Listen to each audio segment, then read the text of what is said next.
Hyderabad motor cycle کا کام کرنے والے مکینکس کے معیاری زندگی کو بلند کرنے کے لیے ورکشاپ کا انعقاد۔ حیدرآباد مکینکس کے اعزاز میں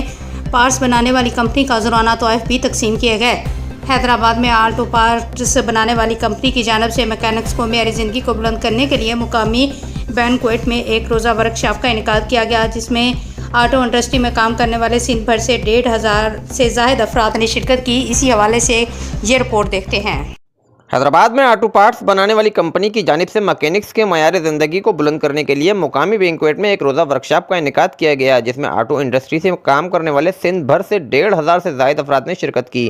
اس موقع پر شرکاء سے سوال جواب کا سیشن بھی منعقد ہوا، جس میں صحیح جوابات دینے والے افراد میں تحائف بھی تقسیم کیے گئے۔ روڈ پرنس کمپنی سے تعلق رکھنے والے پروگرام کے مہمان خصوصی راحیل عثمان نے اپنے خطاب میں سندھ بھر سے آئے شرکاء کو مخاطب کرتے ہوئے کہا کہ مکینک کے معیار زندگی کو بلند کرنے کے لیے ان کا ادارہ مختلف پروجیکٹس پر کام کرتا رہتا ہے اور یہ ورکشاپ بھی اسی پروگرام کا تسلسل ہے۔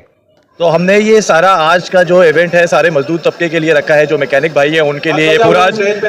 تقریب ہم نے یہاں پہ رکھی ہے، جس کے اندر ہم ان کو پورا عشائیہ دے رہے ہیں، ان کو یہاں پہ گفٹ کی ڈسٹریبیوشن کر رہے ہیں اور ان کو سپورٹ کر رہے ہیں۔ ان کو جو ہے ہم اس ٹائم پہ انکریج کر رہے ہیں کہ یہ اور کام کرو، اور آگے جا کے ہمارا پلان یہی ہے کہ work shop activities, after sale activities یہاں پہ کریں اور ان کو جو ہے اور جو ہے گفٹ اور عشائیوں سے ہم جو ہے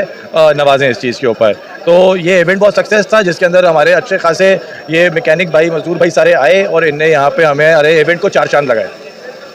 میں یہ ایک سٹیپ سمجھتا ہوں پروگریس کا، کہ ہم لوگ ایک پروگریس کی طرف جا رہے ہیں اور انشاءاللہ یہ ایک چیز کا آغاز ہوا ہے، اور جیسے کہ آگے کا پلان ہے کہ اس کو 30 شہروں میں اور اس کنونشن کو آگے لے کے جانا ہے، اور ورکشاپ کا بالکل لوگ میکینک حضرات نے کچھ اپنی ایک ریکویسٹیں بھی ڈالی ہیں، اس پہ بھی ورکنگ ہوگی انشاءاللہ، اور ہم لوگ تو ہر مومنٹ یہی ٹرائی کر رہے ہوتے ہیں کہ اس چیز کو کہیں بہتر لے کے جائیں، کس طریقے سے ہم لوگوں کے لیے اچھا اور آسان طریقہ اختیار کر سکیں۔ اور سیکنڈ نمبر پہ ہمارا مقصد یہ ہے کہ ہم لوگ چاہ رہے ہیں کہ جو میکینک ٹرین ہو رہے ہیں نا استادوں سے، وہ کمپنیز کے پاس بھی آئیں اور کمپنی ان کو باقاعدہ پروفیشنل ٹریننگ دے، ان کے لیے سرٹیفکیٹ ایشو کرے اور ان کو باقاعدہ نومینیٹ کرے کہ ہاں یار یہ کمپنی کے ٹرین سیٹسفائیڈ ہے۔ پروگرام میں chief executive officer Road Prince Shahzeb Usman, RPO loader parts کے Raheel Usman, country manager Bilal Akbar, zonal sales manager Kamran Jilani, distributor Hasnain Jilani کے علاوہ area sales manager Jamal Mughal بھی موجود تھے۔ کیمرہ مین